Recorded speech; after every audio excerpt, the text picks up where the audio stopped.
And now, afternoon theatre.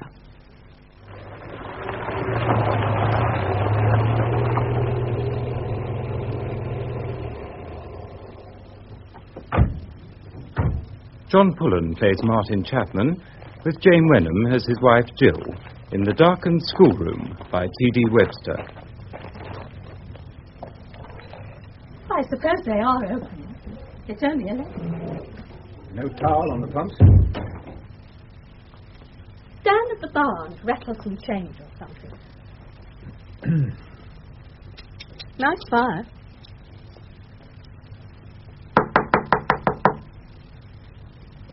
Sorry, didn't hear you come in. Mr. Kingsley? That's right. But I don't often get the mister. Your name's Bob. Well, I'm Martin Chapman, the new supply head at the school. Ah, our new school boss. Pleased to meet you. You'll be stopping until the school closes at Easter. I understand, sir. What is it? 6 weeks. You'll hardly have time to turn around before it's time to go. That's one of the hazards of being on supply. Oh, I'm sorry. This is Jill, my wife. Pleased to meet you, Mrs. Chapman. Hello. Jill will be teaching part-time in Mrs. Owen's place. Oh, good. We were beginning to think they'd forgotten about us at the education office. It took us ages to find Oxby. We are a bit off the map. You're not local? No. We moved up here from London at the beginning of last term. Ah. I filled it at a school in Spalding up to Christmas. Since then, I've been all over the county. Oh, you'll find things a bit different here. I'm sure I shall. And by the way, where is the school exactly? Oh, it's halfway between here and Fenham. Well, when they built the school in 1817, neither village could agree where they should put it. So they stuck it between the two villages, all by itself. And it caters for children of both Oxby and Fenham. Yes, what children there are. We were hoping we might be able to have a look round. I understand your wife has the keys. That's right. Molly's the caretaker. Molly? Yes? Here a sec. This is Mr. and Mrs. Chapman, the new teacher. Oh, pleased to meet you. Hello, Mrs. Kingsley. Yeah, I'm letting you stand here without a drink. What are you having? Or is it too early? Oh, it's never too early. That's what I like to hear. Spot of whiskey? Oh, thank you. You'll need something warm if you're going up there. It'll be bitter cold. Anything in it? Oh, no, that's fine, thanks. I'll have a drop of water, please. Oh, well, there you are. Help yourself. I'll get the keys. I'd like the stove all day Monday, ready for the Tuesday start. It soon warms the school through. I rather fancy standing with my back to a nice warm stove. We understand there's a schoolhouse. Yes. Is it occupied? Oh, well, it's over 10 years since anybody lived there. Mrs. Hobson and Miss Owens used the living room as a staff room. It was decorated when they last did the school. What about the rest of the house? Oh, it's years since I looked upstairs. There's no damp. It was always a dry house. More keys than the chief warder. We can let ourselves in if you're busy here. Oh, I'll come up with you. Shall we need the car? Oh, yes. It's well out of the village. The children either bike or they're taken by car. Oh, would you like another drink? Oh, not just now, thanks. Perhaps when we get back. Shan't be long, Molly. All right. Cheerio. This is the cloakroom. The sinks are fairly new, and there's hot water. This used to be 2 classrooms, but Mrs. Hobson had the partition taken down when there weren't enough children for 2 classes. It's nice and bright. Plenty of space. When my children came here, there were over 30 in each of the 2 classes, and that were only 12 years ago. Did you come to the school here, Mr. Kingsley? Oh, no, I'm not a local, though I've been here since I was stationed nearby in the war, in the RAF. I met Molly, got married, and stayed. I can never work out how I come to be a school manager. Though if you live here long enough, you finish up on everything. Church council, British Legion, old folks out in committee, the lot. How many children are there on roll now? Oh, it was 16 just before they broke up for half term. But another family's moved, 14 now. I suppose that's why the school is closing. No young families moving into either village, you see. Very little council housing, and nobody wants a tight cottage these days. Now, you'll be the last school boss here, Mr. Chapman. It's sad. Progress and economic necessity, they said. Still, all over and done with now. There seems to be plenty of stock. I had a horror of turning up on Tuesday and finding no pencils and paper. Oh, I think you will find everything in very good shape. Mrs. Hobson knew what she was about. Very well thought of. We were all glad when she got the headship at Fenwick. The new school? That's right, only just finished. That's why the Education Committee let her leave at half-term, so she can get things straight for the opening at Easter. Mrs. Owens is retired, of course. I mean, she was due to go at Christmas, but she hung on till Mrs. Hobson left. Everything seems very neat and tidy. 14 children. It's going to seem very strange. Well, I'm looking forward to it. And there's a scullery through here where Molly dishes up the dinners. What's out here? Oh, that's the back door.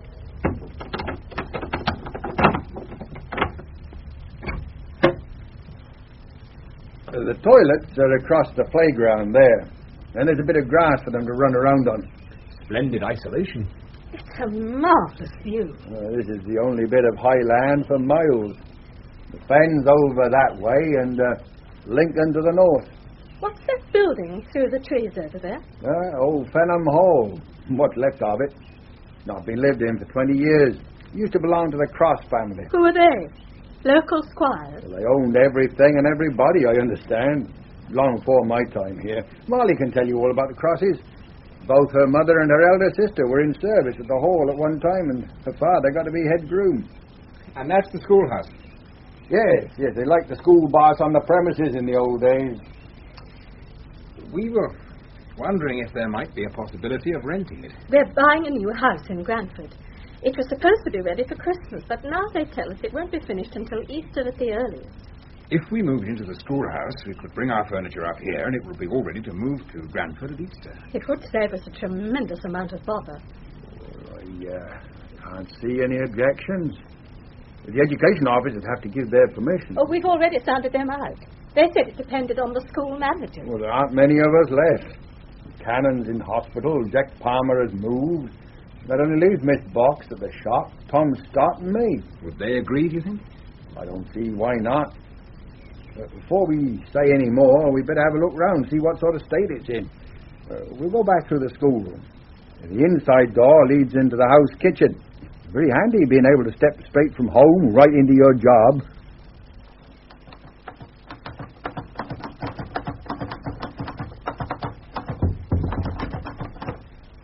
Hello. Mr. Chapman. That's right.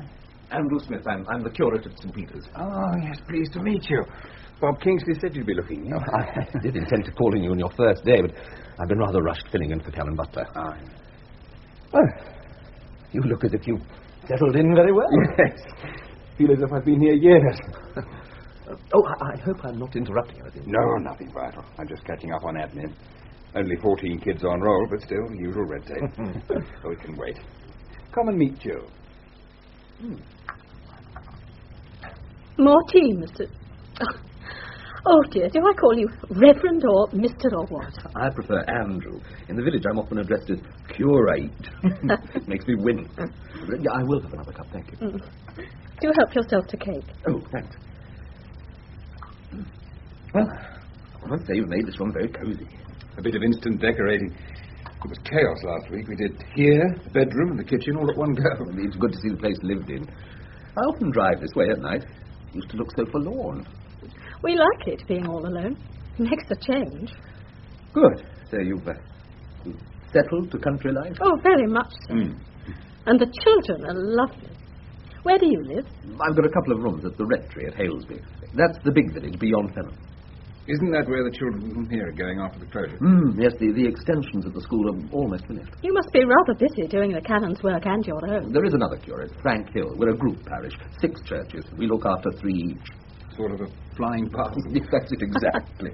We shoot round on Sundays from church to church. What kind of congregations do you get? Oh, sparse. Halesby's the largest, usually round about 20. The others vary between 10 and 6. Nearly all old people, too. We found everybody very helpful. And, forthcoming? Well... I can hardly expect to be accepted as a real school boss. Did you know that you're only the 8th head teacher since 1869? Well, incidentally, I was turning out a cupboard the other day. Oh, yes. And I found an old logbook. It's here. Now, I think this bit's marvellous. Listen. I, Evelyn Bridges, commence duty this day as headmistress of Oxby Parochial Church School. 63 children answer to the register. I shall be assisted by Maud J. Thompson, student teacher.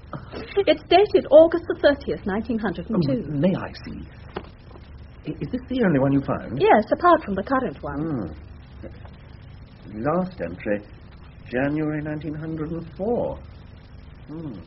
The ones preceding and following this will be in the County Archives of Lincoln. I must look them up sometime. I've only glanced at this, but it makes fascinating reading. Beautiful handwriting. I bet Miss Evelyn Bridges knew what she was about. Well, I'm not turning this over to County Archives just yet. I want to read it through. Well, I should like to borrow it when you've finished.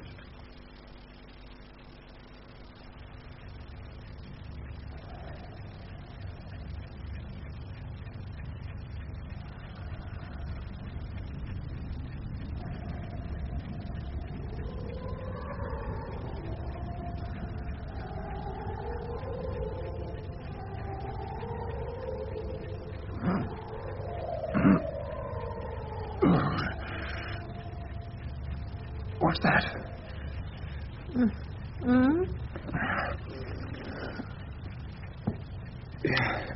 I heard something. What? Oh, music. Singing.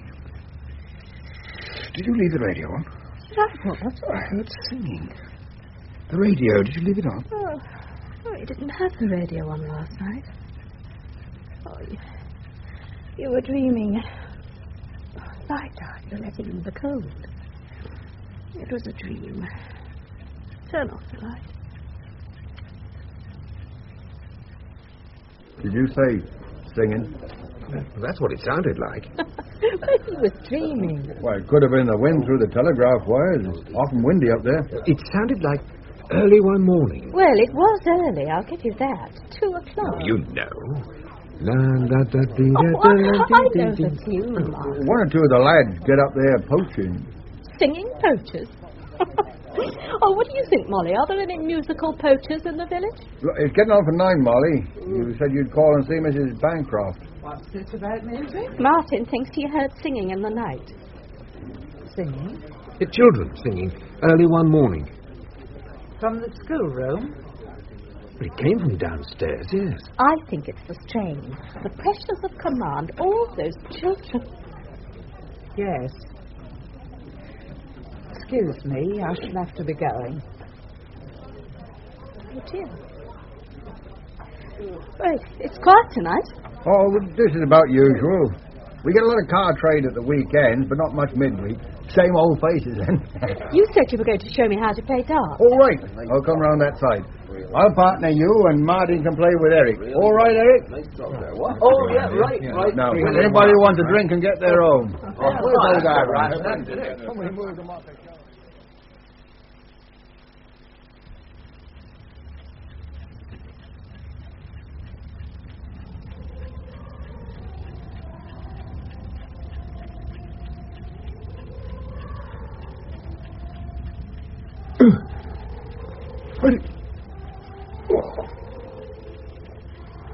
Jill, listen. Oh, go to sleep. Oh.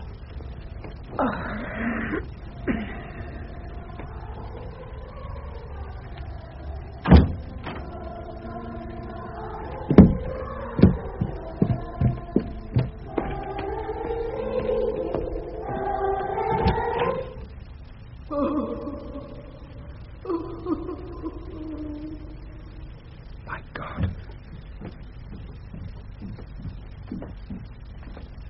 Martin, what's wrong?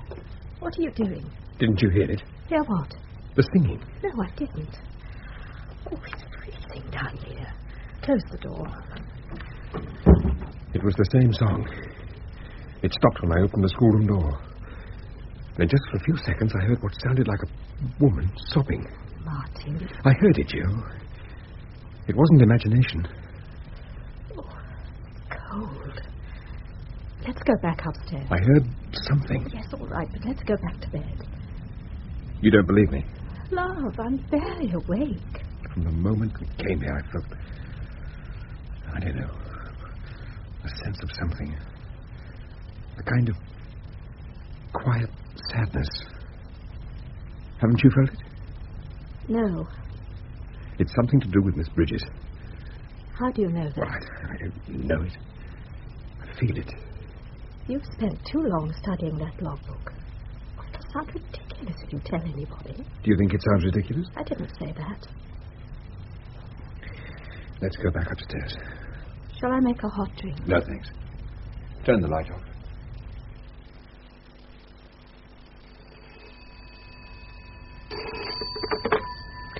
(346) Martin Chapman. Andrew Smith here. Oh, just the man. I was going to ring you. You can read the lesson on Sunday.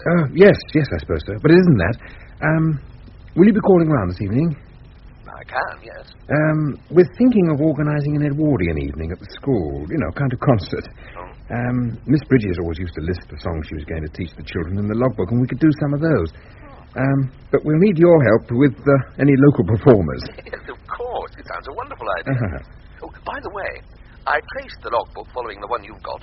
You've seen it? This afternoon at the archives at Lincoln. I only managed to have a quick glance through it. I didn't have long. When did it go up to? 1910, I think. It wasn't all Miss Bridges. Entries by her stopped in October 1904. Did it say what happened to her? No, not a word.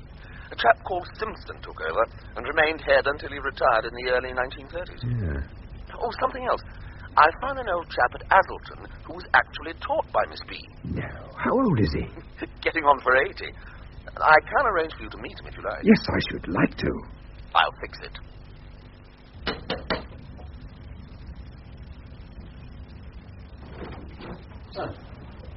Good afternoon, Miss Green. Come in. Oh, thank you. I've brought the visitor I told you about. This is Martin Chapman, the new headmaster at Oxford. Pleased to meet you, sir. Come through. Sit down. Thank you. And you live in a lovely spot, Mr. Green. You're a countryman, sir? No, but I'm learning to be. That's the idea. School boss at Oxford, eh? Yes, until it closes at Easter. It isn't right, closing it. No. The village should have its own school and not send its children away. There must have been a good many more children in the school when you were there, Mr. Green. Packed full. Yeah. They used to come as far as Fendycroft. I understand you were at the school when Miss Bridges was there. Oh, that's right. Do you remember much about her? Bits and pieces, you know. It's a long time, and I've seen and done a lot since then, you know. I've not stuck in this place all my life, you know. I've seen the world.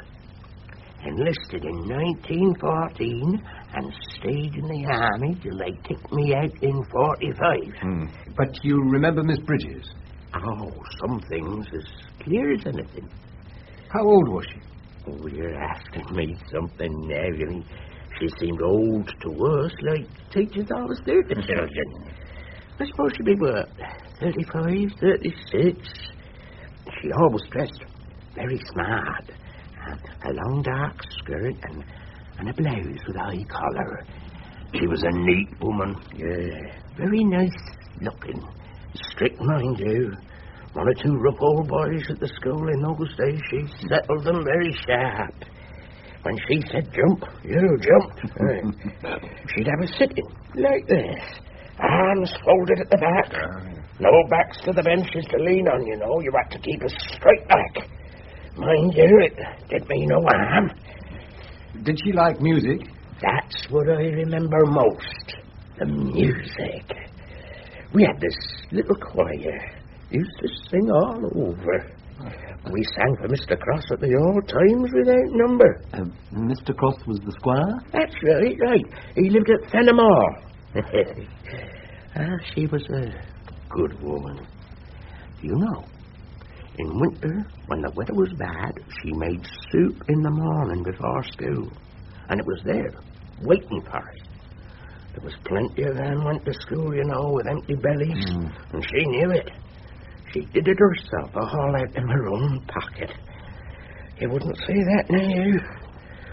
Oh, she was a good woman. Were you there when she left? Left? Didn't she leave the school in 1904? She didn't leave. She died. She's in Oxby churchyard near the big yew tree. I didn't know that. How did she die? Have you ever stood in the schoolyard and looked over Aylesby way? Yes. There was a railway line there between Lincoln and King's Lynn. That's where Miss Bridges was killed. An accident. What happened? As I recall, and remember, I was only a little old boy at the time. She was crossing the line. She got hit by the train. I can't recall much else about it, except, well, there was a big fuss in the village, and I think it was potato picking week. Charlie Briggs could tell you more about it. He's 4 years older than me. Mr. Briggs died last year, Mr. Green. So he did. I forgot. There won't be many left, you remember. It's going back a bit. Yes, I think you're the only person around who was at the school at the time, Mr. Green. The last of the old brigade, eh? It looks like it, yeah. Knocked down by a train. That's all I remember. Oh, it was a long time ago. She was a nice woman. You've been very helpful, Mr. Green. Yeah. I've seen the world, sir. Africa, Egypt, India, France. But I've seen nothing better than the view from the old schoolyard over Aylesby way. That was a bit of a turn-up. I'm astonished no one's ever told me. Just the kind of story that asks to become part of village folklore. But there aren't many genuine locals left, are there? That's true. You remember I told you about the singing I thought I heard? Yes. I heard it again the other night. Did Jill? No. But I was wide awake this time. I went down to the schoolroom, and when I opened the door, it stopped. Then for a few seconds, I heard a woman sobbing. Good heavens. You've never heard any stories about the school being haunted? No, but I haven't been here that long. You know, when I'm alone in the schoolroom at night after the kids have gone, I often get the feeling that I'm being watched. It's hard to explain. What about Jill? Is she bothered by all this? No. She thinks I'm going round the bend. What do you think? More things in heaven and earth, Horatio. No, I think there are too many well-documented stories of happenings for them to be dismissed lightly. Borley Rectory, for example. From what I can gather, no one ever seemed very keen to live in the schoolhouse. Molly was most uneasy when we asked about renting it when we first came. Have you told her about the singing? When I mentioned it to Bob in the pub, she scuttled off. That was the first time. I haven't told anybody else about the other night. And you think what you heard has something to do with Miss Bridges? I think I heard her sobbing the other night. My hair stood on end, but I felt more disturbed and moved than terrified. And curious.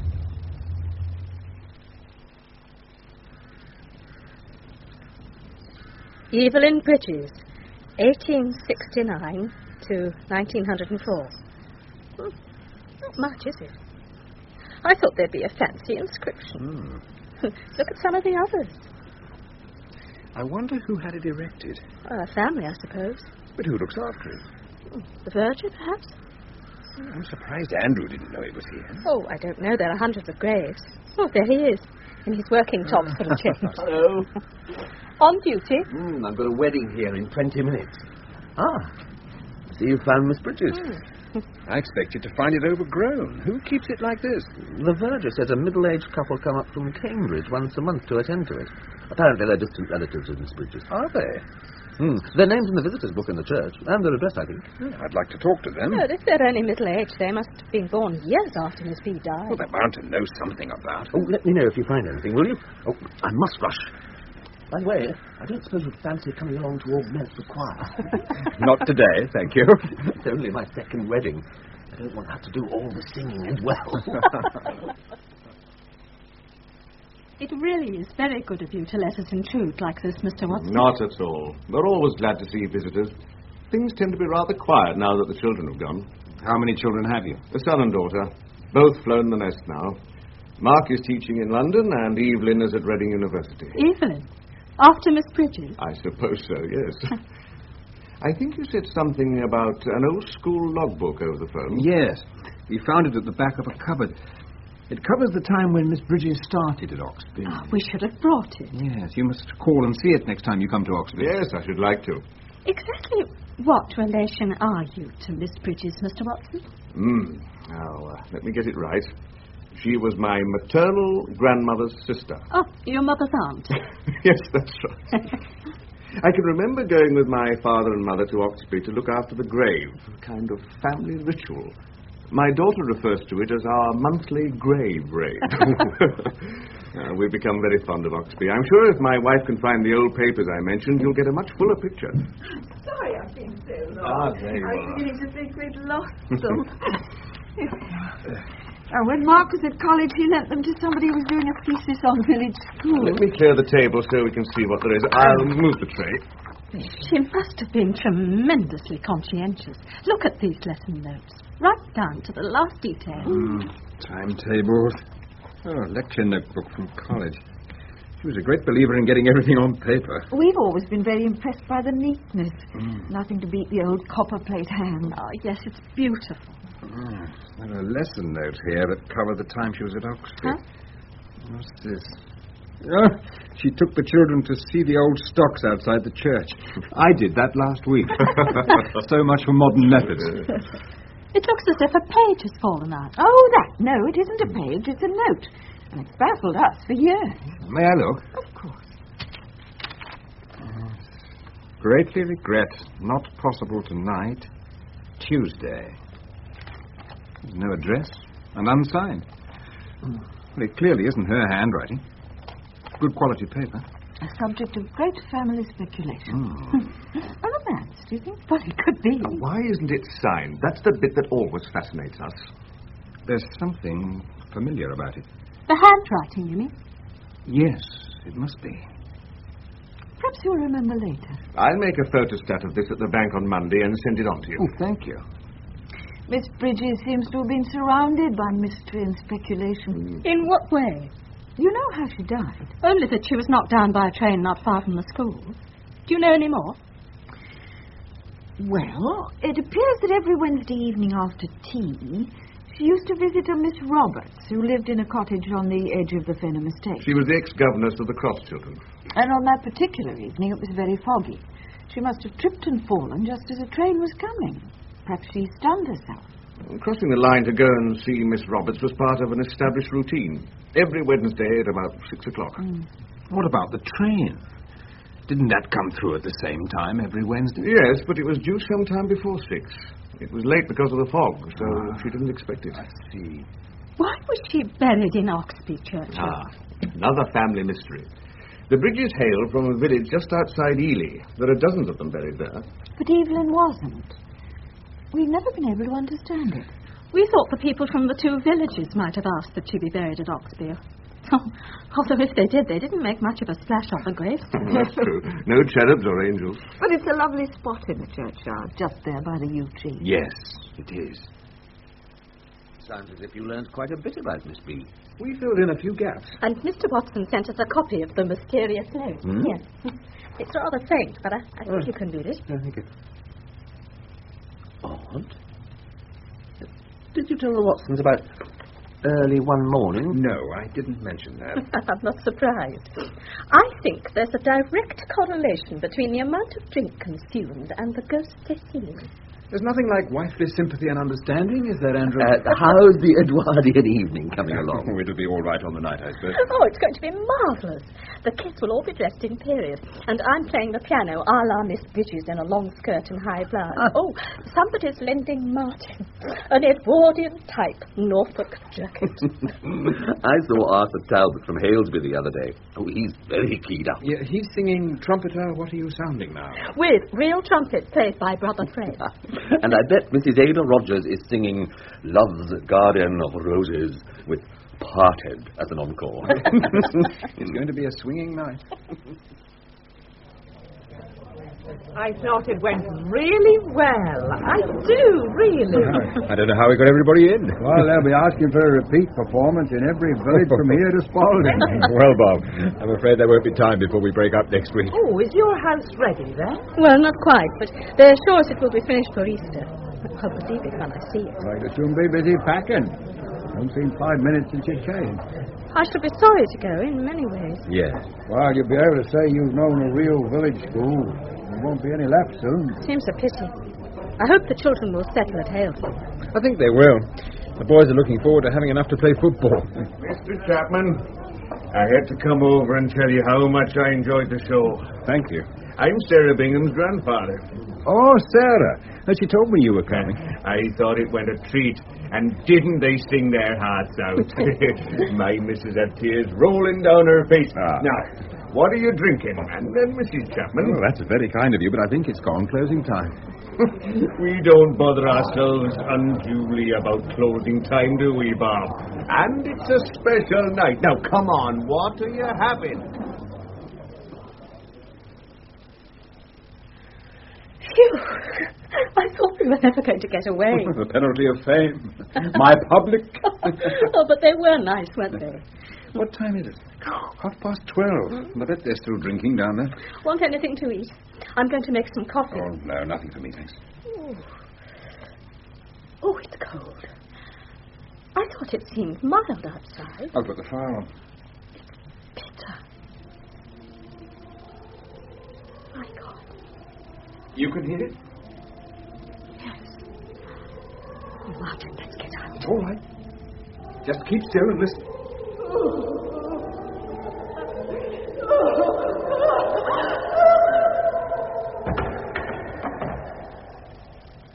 It came from the schoolroom. Don't go, Martin, please. Just keep still and wait there. It's all right. Christ. Well, what is it? What can you see? No.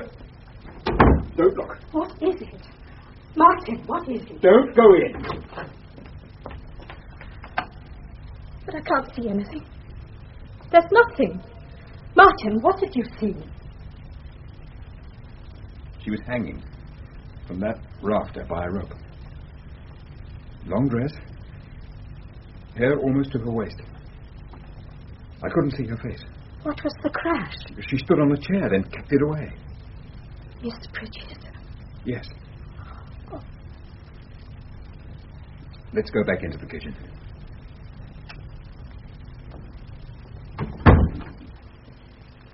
It isn't as cold. No. I once read somewhere about the temperature going down just before something like this happened. It was cold when you said you heard it before. Yes, it was. But you heard it this time. Yes, I did. Oh, I need a whiskey. Want some? Please.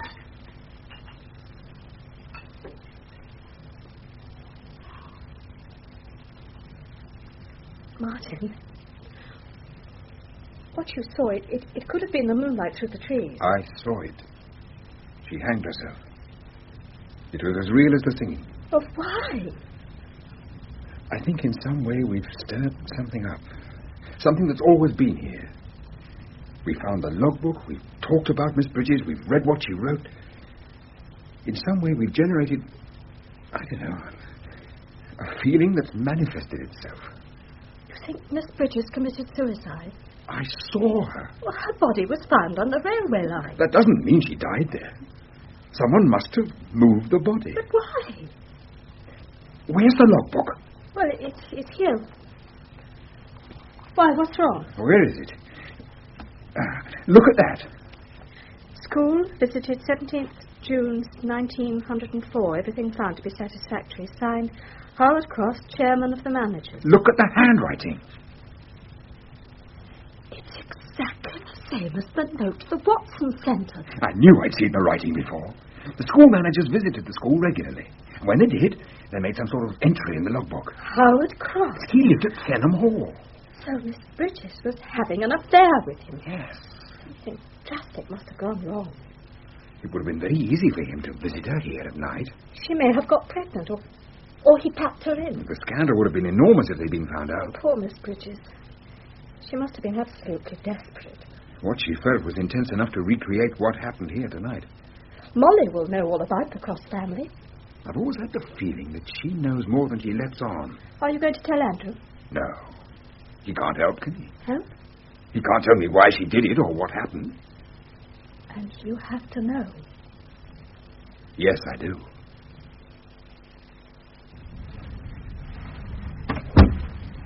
Not much point in polishing the desks, Molly. Nobody's going to sit at them anymore. Force of habit. I thought they might send these to Halesby, but I hear they got new furniture. Do you think they'll put the school up for sale? There's some talk that they will. Now, do you think I should leave the desks as they are or stack them in the corner? Oh, I should leave them as they are. Perhaps that would be better. Molly? Yes? Can you remember Howard Cross? Or was he before your time? Well, he died when I was about 9. I saw him once or twice. What was he like? I can't remember much, except that he was big and stocky built. He was an old man when I saw him. Didn't your father work at the hall? Yes. If you'll excuse me, I'll just... Molly, get on with my... I know. I wasn't sure. You've heard the singing again? Yes. And I've seen something. The body of a woman hanging from that rafter. Only for a few seconds. But I saw it. That's what she did. Hung herself. Miss Bridges? Yes. You're the only one I know who's ever seen anything. Others has only heard the singing. The last was Mrs. Barley nearly 10 years ago. And you? Oh, I hear it all the time. I always have. Right from being a child. But I never seen anything. But you knew Miss Bridges killed herself? Yes. But why did she do it? Well, she was seeing Howard Cross from the hall. He used to come here at night and went on all the time she were here. Something went wrong, I don't know what. Mr. Cross come up to see her and found her up there. How do you know that? My father was working at the hall then. And the night Miss Bridges died, Mr. Cross fetched him out. To help with the body? Well, it was school holiday. Potato picking week. Did it on the Tuesday. They took her down, put her body in the house, and then took her down to the railway line the next night. To make it look like an accident? Well, they couldn't let her be found in school like that. Your father told you this? No. No, my mother told me.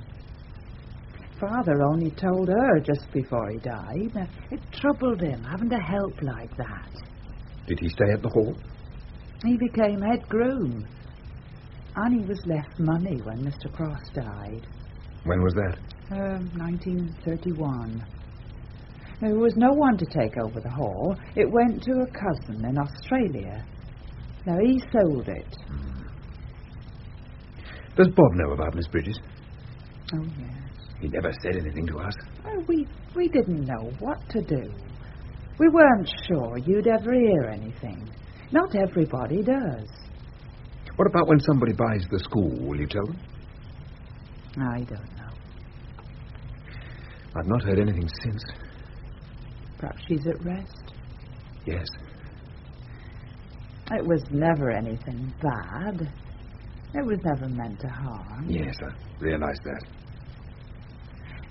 He was a good man to the village. They'd have made a good couple. His wife was never here. Always in London, my mother said. Hardly came back at all after their 2 sons was killed on the Somme. Do you think anybody knew that Howard Cross came to the school? A good many, according to my father. But they knew better than to say anything. Even after the accident? Especially then. They kept things to themselves in those days. Well, I shan't say anything, Molly. Except to Jill. She knows most of it anyway. I think it's best to say nothing. Ancient history now. Yes, I suppose it is. Very nice. Where did you get the flowers? Sally Roberts brought them this morning. A leaving present. I don't think she'd mind Miss Bridges having them. They'd only wilt before we got them to Grandford. Yes. I wish I'd bought a trowel. The weeds have started growing already. Well, the Watsons will be coming up next week to tidy things up. We'll come here again, won't we? Yes. We'll drive over occasionally. I'm sure Bob's expecting to see us every weekend. It was a grisly thing to do. Taking her body down to the railway line like that. I suppose he was desperate. Must have been a real so-and-so. According to Molly, he wasn't. He can't have been the hard-drinking, lecherous squire type. Miss Bridges would never have fallen for that. No.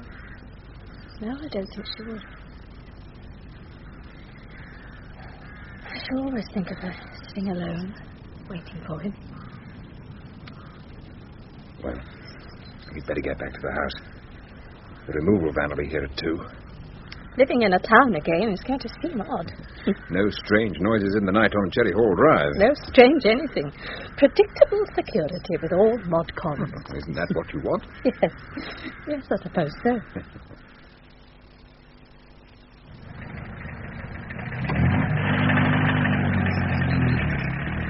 It didn't take long.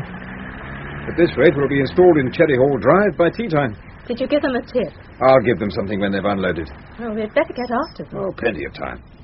We'll catch them up before they reach Grandford. Oh, have you got the school keys? Yes, yes. I'll drop them off at Bob's before we go. Well, we'd better set off then. I'll just have a look at the schoolroom before I lock it. Oh, we haven't left anything. I've checked. I just want to look. Oh, all right.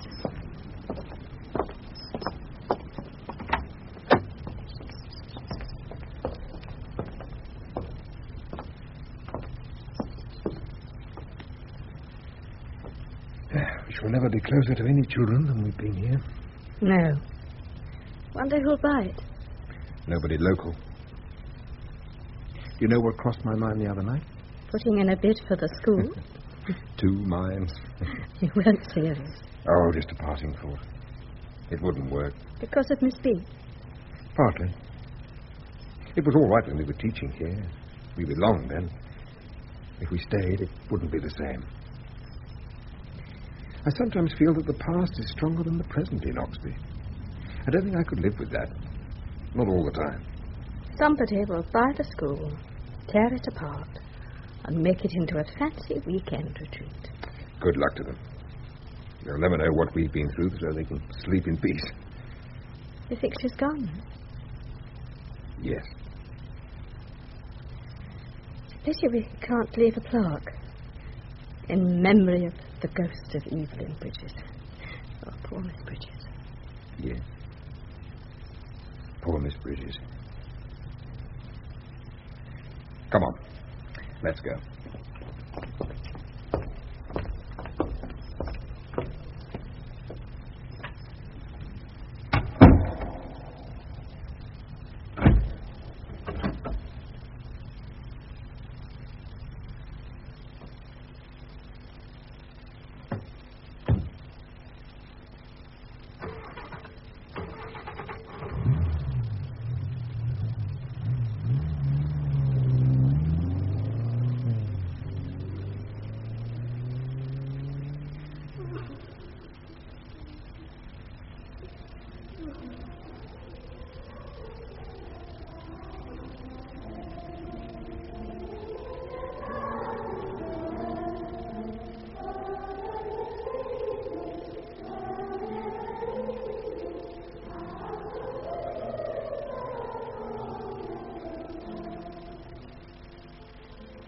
The Darkened Schoolroom was written for radio by T.D. Webster.